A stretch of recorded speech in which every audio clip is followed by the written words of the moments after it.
Gandhi ji Africa गए, कब गए?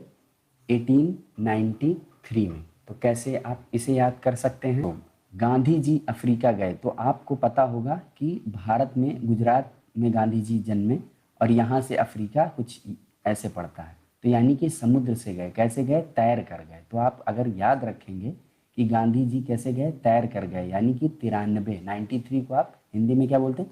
93, 93। तो ये तैर के, इस तरीके से आपको याद हो जाएगा कि गांधी जी तैर के अफ्रीका गए, यानी कि 93 में गए। तो ये एक तरीके से जोरदार ट्रिक है और आप कभी नहीं भूलेंगे। दूसरा देखते हैं हम, गांधी जी का पहला सत्याग्रह। तो दोस्तों जो गांधी जी का पहला सत्याग्रह है वो 1906 में हुआ। 6 से आप क्या तैयार कर सकते हैं? अच्छा, 6। दोस्तों 6 को गुजराती में भी 6 यानी कि अच्छा, तो इसे आप याद कर सकते हैं। पहला जो सत्याग्रह रहेगा गांधी जी का वो अच्छा ही रहेगा। तो इस तरीके से आप 6 याद रखें, अच्छा से 6 याद रखें 1906 में। चलिए तीसरा देखते हैं, गांधी जी भारत लौटे। तो भारत लौटे कब? 1915 में। कब लौटे? 1915 में। तो दोस्तों गांधी जी गए कैसे थे? गए तो थे तैर के, यानी कि 93 में। और लौटे कैसे? पैदल। कैसे लौटे? पैदल। याद रखना ये पैदल। तो गांधी जी लौटे कैसे? पैदल। पैदल यानी 15। पैदल और 15 काफ़ी सिमिलरिटी है दोनों में। यहाँ पे 15 और पैदल बिल्कुल सिमिलरिटी है, 2 शब्द पूरे मिल रहे हैं। तो इस तरीके से आपको ये याद हो जाएगा। चलिए नेक्स्ट देखते हैं दोस्तों, गांधी जी को केसरे हिंद की उपाधि कब मिली? तो ये मिली 1915 में, यानी कि गांधी जी जैसे ही भारत आए उनको केसरे हिंद की उपाधि दे दी गई। तो इसमें कोई ट्रिक नहीं, इसको आपको समझना है दोस्तों। केसरे हिंद की उपाधि अंग्रेज देते थे, ये ब्रिटिश लोग देते थे, और इनका मुख्य मकसद ये होता था कि जो भी भारत में कोई भी उनका जो शत्रु लग रहा है उसको दे के अपीजमेंट किया जाए, ताकि वो अपने पाले में आ जाए, यानी कि ब्रिटिश लोगों के पाले में ब्रिटिश लोग गांधी जी को अपने पाले में लाने के लिए जैसे ही वो आए उनको उन्होंने 1915 में केसरी हिंद की उपाधि दे दी। तो इस तरीके से आपको ये तैयार हो जाएगा। चलिए नेक्स्ट स्लाइड पे चलते हैं। साबरमती आश्रम की स्थापना ये कब की हुई?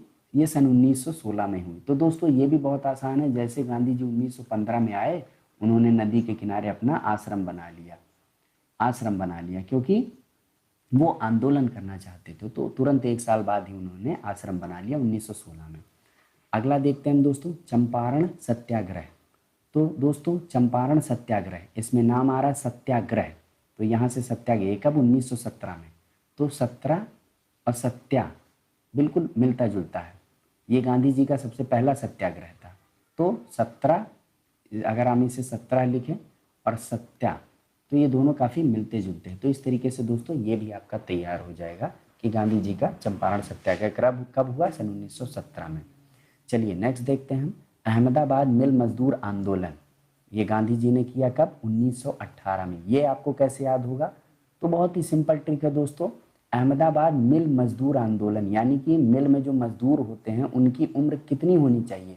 कम से कम 18 साल होनी चाहिए। उन्हीं लोगों के लिए आंदोलन किया, तो यानी कि 1918। ये भी तैयार हो गया। चलिए नेक्स्ट देखते हैं दोस्तों, खिलाफत आंदोलन कब किया गांधी जी ने? तो ये किया 1919 में। आपको कैसे याद होगा? बहुत आसान है, 1919। दोनों दोस्तों, खिलाफत हमेशा बराबरी के लोगों के बीच में ही होगी, यानी कि आपस में जो लड़ाई होगी वो हमेशा बराबरी के लोगों के बीच में होगी। तो इसलिए 1919। दोस्तों नेक्स्ट स्लाइड पे चलते हैं, देखते हैं असहयोग आंदोलन। दोस्तों असहयोग आंदोलन हुआ 1920 में।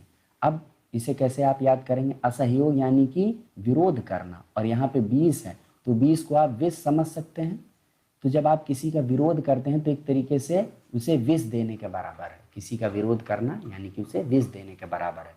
तो ये भी बहुत ही सॉलिड तरह से आपको याद हो गया, परीक्षा में जब आएगा तो आप कर लेंगे। चलिए नेक्स्ट देखते हैं, कांग्रेस की अध्यक्षता गांधी जी ने कब की? 1924 में की। तो ये कैसे आपको याद होगा? दोस्तों गांधी जी ने जब कांग्रेस की अध्यक्षता की तो उन्हें कई समस्याओं से 2-4 होना पड़ा। 2-4 यानी कि 24। तो इस तरीके से ये ट्रिक भी आपकी जहन में बहुत अच्छे से बैठ जाएगी, जब भी आएगा तो आप कर लोगे। चलिए नेक्स्ट देखते हैं हम, दांडी मार्च। दोस्तों दांडी मार्च ये कब हुआ? 1930 में हुआ। दांडी मार्च किस लिए किया गया था गांधी जी द्वारा? ये किया गया था नमक के लिए। कब किया गया, किस चीज़ के लिए, नमक के लिए।